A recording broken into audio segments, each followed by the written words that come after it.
86 yaşlı Abdullah Bey, Abdurrahmanov. Zor rahmat Abdullah Bey. Elekke barangga totar kileri. Sungai yerla boşta. Yerine işitkere oynayayım ama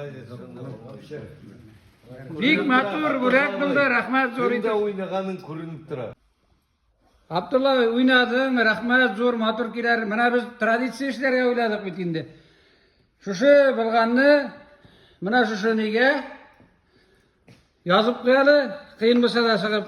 Şimdi 75 kişi bit, en yaş kişi.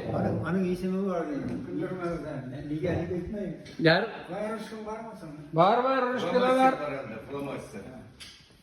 Mana şundan fatağını şunda koyabız. Yarar. Konser. Yaşır bilen yaz. Mana şu tirege yaz motori tükken o. Ada. Mana. Abdurrahmanov degende Abdurrahmanov Abdullah Bey. İsenlik dileyim deyin. Garmuşu düz kanalına neresi dileysin?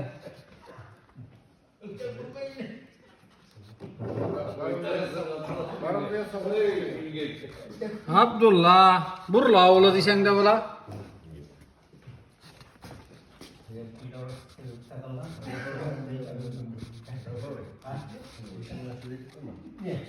İyin birinci garmuşu dostin.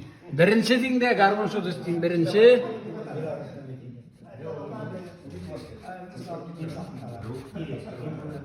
Garmuşu dost.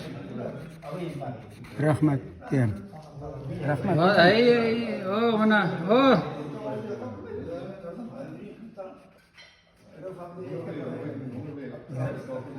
Zor rahmat Abdullah Bey, zor rahmat. Yaşar davay garmışa bulamaz. Rahatlanıp yaşarız. Rahmat zor için.